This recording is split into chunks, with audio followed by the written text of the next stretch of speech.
Welcome to a new video by the Nightmare Chills. This video is about Reddit story. I always make sure to read the fortune inside a fortune cookie. Story by Reddit user The General G. You can find his book on Amazon. Link below the description. Chinese food has always been a favorite of mine. There's nothing else quite like it. The combination of flavors and dishes are beyond unique. While I try not to eat it too often, I do love to treat myself to it about once a month at the most. A few months ago, it had seemed like forever since I brought home the iconic white containers with the red pagoda and matching letters on it. And since I had a particularly long week at work, that meant Chinese takeout was on the menu for dinner. So as soon as 5 p.m. came, I was out of the door and walking towards my car. Once inside, I placed a call to the Roaring Dragon, my favorite place for Chinese takeout. I placed my standard order of General Tso's chicken, vegetable fried rice, and a few spring rolls. I arrived at the restaurant right on time and hustled inside. The place looked the same as always. The huge fish tank near the front, lanterns hanging from the ceiling, golden cat statues located in various places, and red banners with Chinese calligraphy hung from the walls. Hi, order for pickup. The name is Archer. The waitress took all of 5 seconds to walk to the back and return with my order. Here you are, Mr. Archer. Anything else I can get for you? No, that will be all. $23.95. I gave her $29 and told her to keep the change before I headed home. The smell of the food immediately took over my car, and by the time I arrived at my house, I was starving. I wasted no time in ripping through the brown paper bag and taking out the white paper cartons, which were warm in my hands. Once I had filled a plate, I walked to the living room and turned on the TV before I chowed down. It was all delicious as always. The dragon's egg rolls are some of the best I've ever had. Always perfectly fried and crunchy. They go good with any kind of sauce, from mustard to duck sauce. After I'd cleaned my plate, I walked back to the kitchen and cracked open a fortune cookie. I don't usually care for the cookies themselves. I much prefer the almond cookies with chocolate frosting. But the fortunes are mildly amusing. Opening the tiny strip of paper, I read what was written in small blue letters. She who has wronged you will reap what she sowed. Looking at it, I was mildly surprised. That was a bit different than the usual philosophical quote about knowledge or wealth or happiness. Well, whatever, the rest of my egg rolls weren't going to eat themselves, so I went back to the living room and finished my dinner. When I was done, I packed everything away and put it in the fridge. That's another great thing about Chinese food. It always heats up amazingly well, fried rice in particular. The next day I got up late since it was Saturday and tossed some eggs on the stove to scramble for breakfast. After washing it down with some orange juice, I grabbed my phone to see what was going on. Earlier this morning, a friend of mine had sent me a news article. 2 dead in late-night car accident. The local headline blared before I scrolled down further. At approximately 2:30 a.m., an accident took place at the intersection of Hilliard Drive and Oak Avenue. A 2018 Ford Escape was flipped over and 2 of the 3 passengers died on impact. The driver of the car, Brooke Carlton, was unconscious at the scene and was determined to have been driving while intoxicated. The other 2 passengers, Zach Thompson and Eric Hollings, were pronounced dead at the scene. Ms. Carlton is being arraigned on Monday in connection with the 2 deaths. I sat there silently for a moment. Brooke really did it this time. It wasn't bad enough she got caught drunk driving. Her drunk driving killed the 2 guys she was with. I had no idea who Hollings was, but Zach Thompson, oh, I could never forget him or his obnoxious sneering face.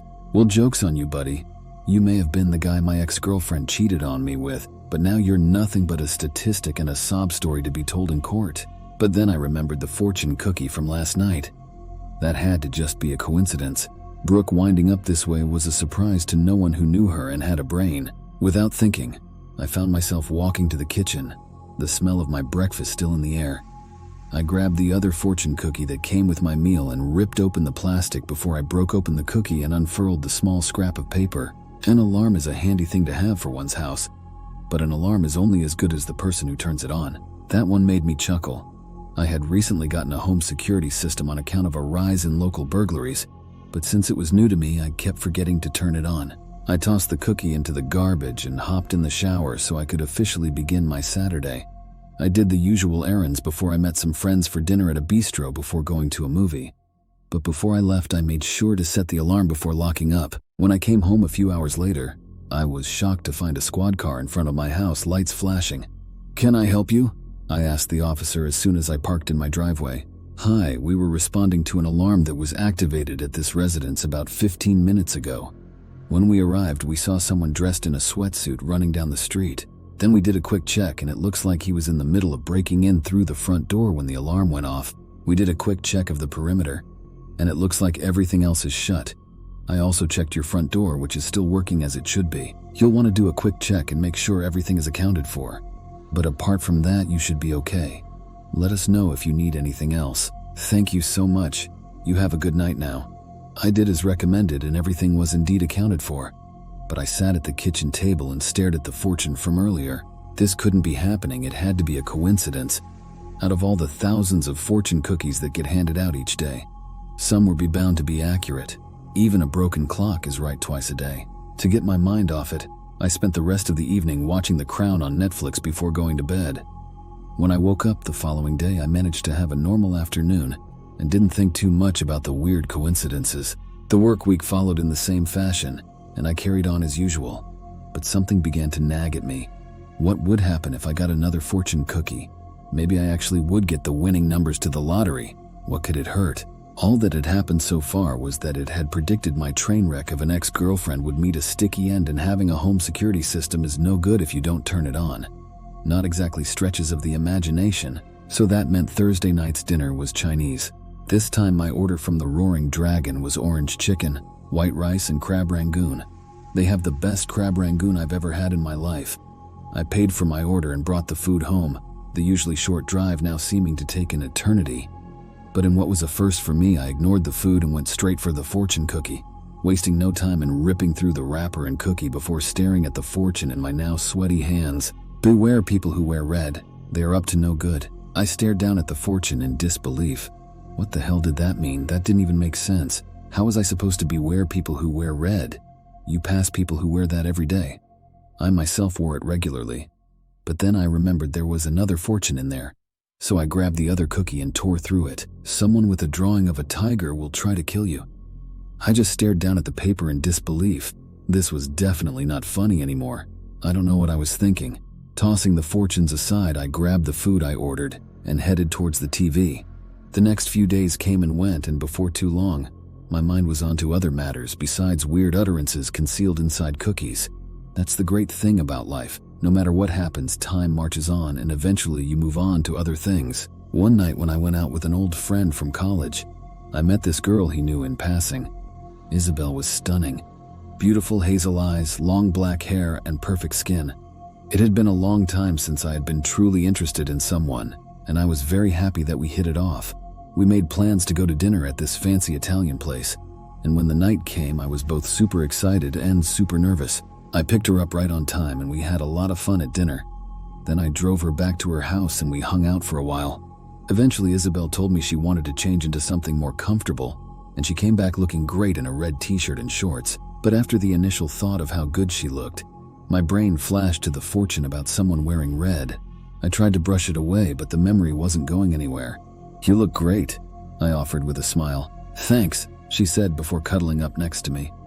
After sitting there for a while, she leaned back, and I noticed for the first time she had a tattoo on her back just beneath her neck. "You never said you had a tattoo," I said teasingly. "I do. Maybe if you're lucky, I'll show the whole thing to you." "The whole thing?" "Yeah, it takes up almost all of my back." "That's hardcore." We didn't say anything else after that, and after a little while, I noticed she had nodded off. When she shifted in her sleep, her shirt hitched up, and I got a good look at the splash of color across her back.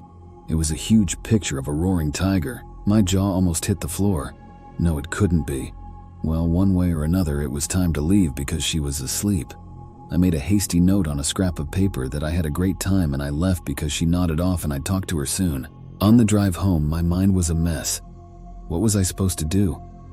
Almost without thinking, I realized I was a bit hungry and the Roaring Dragon was open late.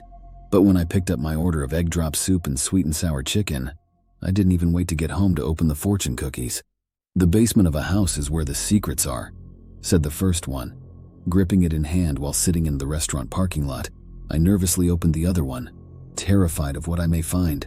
"You have all the tools you need to make things happen," was all it said. That was oddly reassuring. Okay, so what did that mean? There were secrets in Isabel's basement. Right on cue, my phone rang and it was Isabel herself. "Hey, sleepyhead," I answered. "Hey, you. I got your note and I'm sorry you left." "Me too, but I couldn't take your snoring." "Lies, I don't snore. but maybe next time if I fall asleep you can join me. That'd be fun. I'll look forward to it. So we made plans to hang out the following weekend. I looked to it with a mixture of nerves and anticipation, but eventually it was here, and I arrived at Isabel's house on time. But this time, I looked up at the white ranch house with dread. What secrets were inside? But before I could ponder further, Isabel answered cheerily and greeted me with a kiss on the lips, a very nice one. "Hey handsome, come on in," she added. "I'm so sorry I have to do this, but I need to run an errand real quick. Do you mind just waiting here while I go take care of it? You can watch TV while I'm out." This was music to my ears. "I guess I can manage," I said, doing my best nonchalant face. "Gonna be a while?" "Not too long, I hope. Should be half an hour tops." "I think I can stand that long without you." "Barely." "Oh, well, don't miss me too bad. Behave yourself while I'm gone." She shot over her shoulder while heading out the door. "Never!" I joked back as I heard her close the door and start the car. When I saw it pull down the road, I knew it was safe to do what I came here for. I made a beeline for the basement door and opened it, peering down into the darkness below. After flipping the switch at the top of the stairs, I descended the creaky stairs down into the messy basement.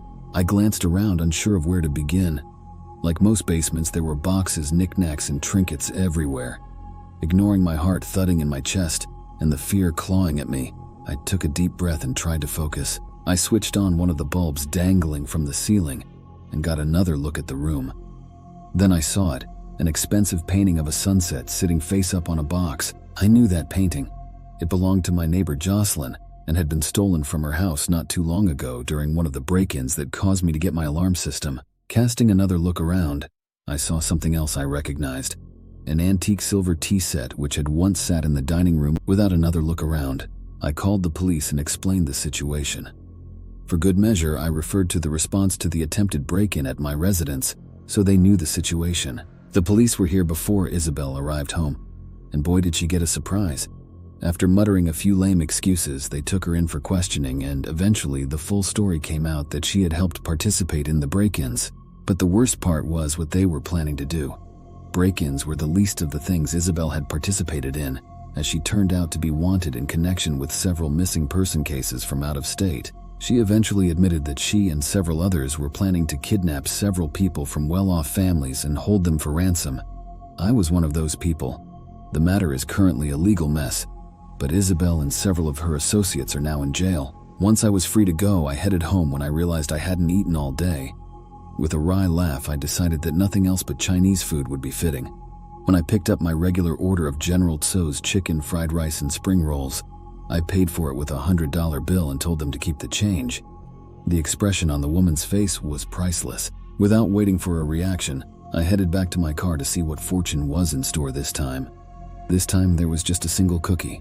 Laughter is both the best medicine and the happiest companion. Well played, fortune cookie. Well played indeed.